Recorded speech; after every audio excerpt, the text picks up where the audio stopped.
Bonjour à tous, on se retrouve aujourd'hui dans ce nouveau tutoriel de nourriture miniature pour faire ces glaces Kinder Chocolate. Ce sont de nouvelles glaces qui sont sorties, il me semble, cette année, et du coup j'avais très envie de les faire.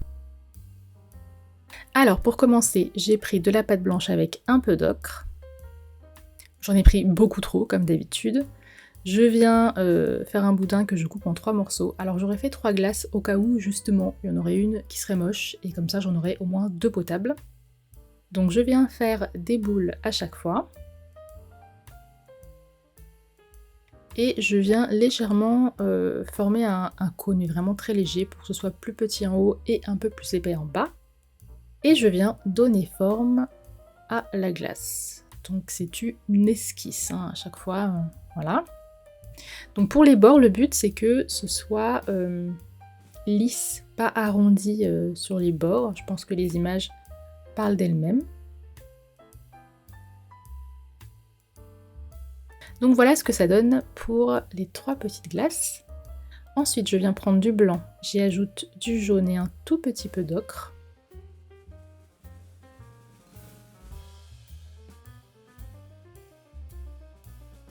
J'y ajoute encore du jaune car j'estimais qu'il n'y en avait pas assez.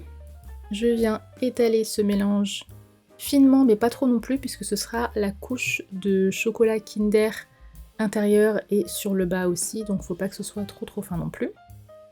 Et je viens enfermer mes espèces de gouttes de glace à l'intérieur. Donc je fais déjà un côté. Je viens rabattre les bords. Donc faut pas couper à ras, hein, faut couper légèrement plus grand, comme vous avez vu que j'ai fait.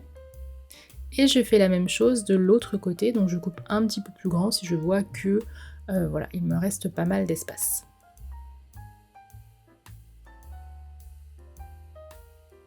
Le but étant d'effacer la démarcation, surtout sur le bas, parce que c'est le côté qui se verra le plus.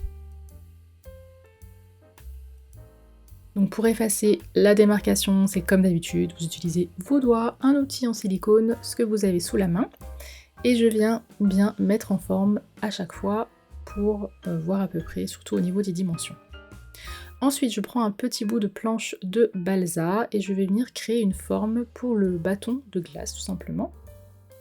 Donc je viens marquer avec un dotting tool et je viens couper au scalpel.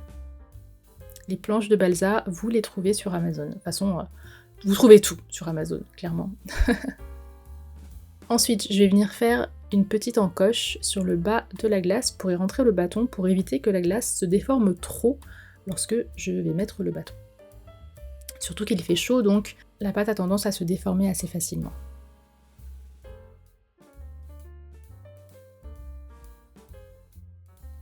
Voilà, donc vous faites la même chose pour toutes les glaces que vous avez fait, peu importe le nombre.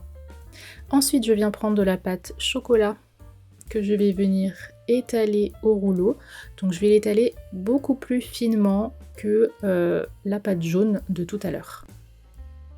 Je viens la lisser un petit peu, voilà, pour qu'elle soit vraiment plus fine. Faites attention de ne pas la casser. Je choisis à peu près le sens, je coupe une ligne pour que ce soit droit et je viens y placer ma glace. Donc là, je viens couper beaucoup plus grand sur les extérieurs. Et je fais la même chose de l'autre côté.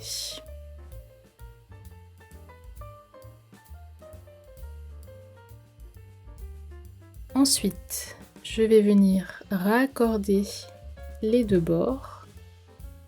Il faut bien coller vraiment à la base de la glace.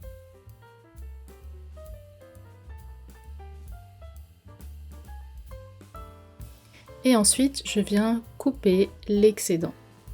Donc de la même façon.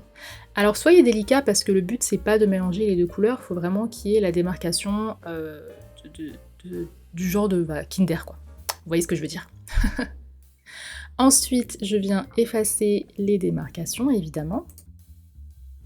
Et je la remets en forme, donc toujours je l'étale et je viens bien appuyer sur tout le bord pour donner forme à la glace.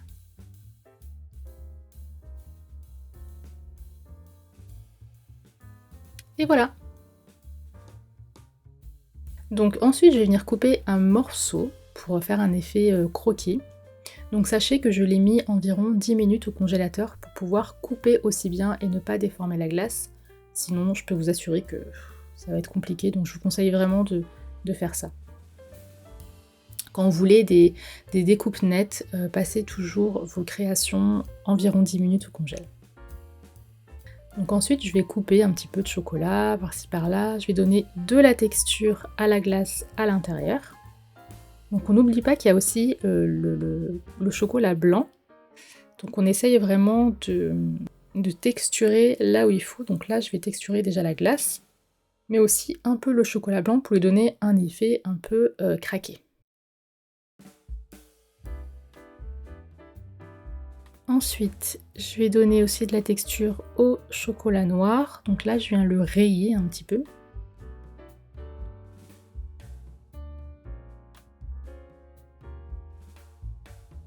Et voilà. Donc voilà ce que ça donne. Vous n'avez plus qu'à les mettre au four une dizaine de minutes. Ensuite, donc pendant ce temps, je vais faire la boîte. Donc je vous ai mis les mesures, sachant que j'aurais découpé un petit peu en fonction de ce qui me va, au feeling. Donc là, je viens marquer toutes les lignes pour pouvoir plier. Donc pour marquer, j'utilise le scalpel à l'envers. Pas du côté qui coupe, mais du dos de la lame, tout simplement. Une fois que j'ai ce que je veux pour la boîte, je viens coller tous les éléments. Et une fois que c'est collé, on va venir mettre une sous-couche de gesso. Donc là, pour le carton, j'ai utilisé une boîte de pizza surgelée que j'avais gardée pour les miniatures. Donc on met 2 couches de gesso, ça suffit, et ensuite on peut commencer la décoration. Donc là, il n'y a pas grand chose à dire, si ce n'est que vous allez pouvoir regarder une décoration en mode accéléré, de la peinture accélérée, je trouve ça moi-même très satisfaisant. Dites-moi en commentaire si vous aussi vous trouvez ça satisfaisant.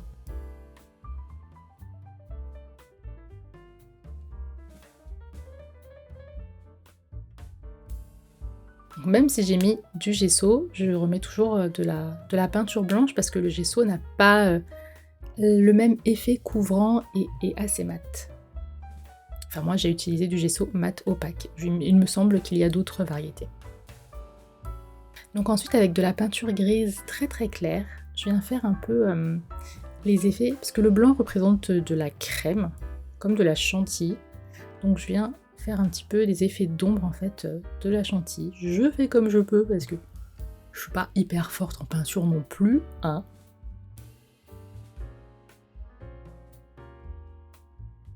Ensuite, je viens écrire Kinder. Donc je prends un pinceau de détail. Évidemment, si vous me suivez depuis longtemps, vous savez que j'écris toujours beaucoup trop gros. Mais j'aurais du mal à écrire plus petit parce que déjà là, ça force sur mes yeux. Donc clairement, je sais pas comment faire plus petit en fait.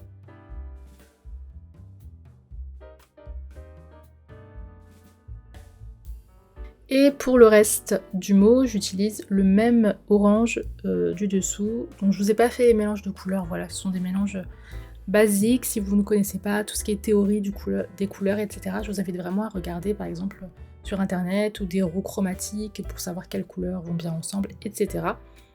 Voilà. Donc j'essaye de faire au mieux, sachant que je me suis rendu compte depuis le N que j'ai fait beaucoup trop gros. Que j'aurais peut-être dû plus décaler sur la gauche, mais c'est pas grave, l'intention y est. Ensuite, avec du bleu ciel, je viens écrire chocolate. Pour la peinture, j'ai utilisé de la peinture acrylique, pour ceux qui se poseraient la question.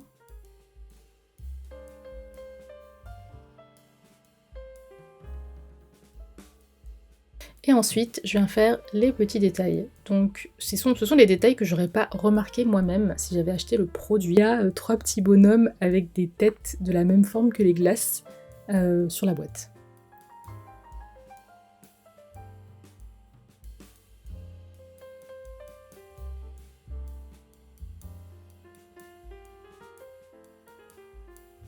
Donc je fais mes petits bonhommes sans les yeux, tout ça, parce que je vois pas comment les faire, ils sont vraiment rikiki. Ensuite, je fais des petits détails en haut, là, une espèce de petit... je sais plus comment ça s'appelle, une espèce de petite pergola. Et je viens dessiner mes glaces. Donc ça, c'est ma partie préférée à chaque fois, c'est de dessiner, de peindre l'élément nourriture. Je crois que je trouve beau la nourriture, je sais pas pourquoi. J'ai toujours été comme ça, écoutez.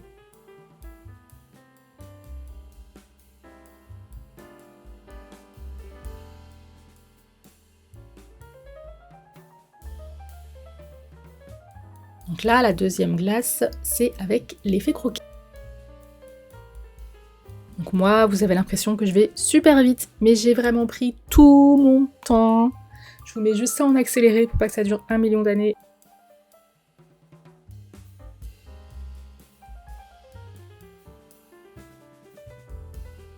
Donc là, en soi, je fais un peu comme les créations en Fimo que j'ai fait, avec l'effet croquet, etc. Sauf que je fais ça à la peinture. Là, je vais ajouter les petits éclats de chocolat. Ensuite, je vais ajouter mon petit x4 avec la petite glace où j'ai ajouté trop de peinture, donc après le truc il devient illisible. Mais l'intention y est, c'est toujours ce que je dis, c'est le plus important. Ensuite, je fais une espèce de petite goutte d'eau là qui montre que, bah, je sais pas, c'est froid, c'est glacé, je pense. Je fais ensuite les petits bâtons. Et j'ajoute un peu d'ocre pour faire l'effet bois vite fait. Vite fait. Et ensuite, je vais détourer les glaces en noir pour qu'elles ressortent un peu mieux, parce que j'ai toujours aimé détourer les trucs en noir, même s'il n'y a pas forcément besoin, moi j'aime, parce que ça démarque. Voilà, donc je vais un peu plus me concentrer sur les détails des glaces pour que ce soit un petit peu plus joli. Donc je vais ajouter des reflets. Enfin, en soi, j'essaie de reproduire un peu ce que je vois sur la boîte en moins bien. Mais voilà. Donc voilà ce que ça donne. Ensuite, je suis venue vernir le côté chocolat noir. Sauf que mon vernis Cléopâtre, je crois qu'il est plus bon parce qu'il fonctionne plus en fait. Ça m'a fait un effet glow là et après ça a disparu. Ça m'a juste laissé une tache. Vous les voyez là. Donc bon, c'est pas grave. Je viens prendre ensuite une planche de balsa et je viens coller mes éléments. Voilà. Et ensuite, comme j'ai plus de vernis, je me suis dit, je vais utiliser de la résine UV pour vernir ma boîte. Et ma foi, je trouve ça très sympa. Moi, j'adore l'effet de la résine UV, je pourrais en mettre partout. Je trouve ça trop beau, cet effet glossy. Et du coup, sur la boîte, on peut voir des petites gouttes de sueur en fait sur les glaces. Oui, elles n'ont pas mis de déodorant. Ah, quelle honte! Et du coup, je viens faire la même chose sur mes glaces. Donc la résine UV se catalyse sous lampe UV. Voilà. Et voilà, c'est terminé. Les glaces Kinder Chocolate Edition 2023 ont été réalisées. Oui, on a réussi. J'espère que vous aussi. N'hésitez pas à me partager vos créations sur Insta. Ciao!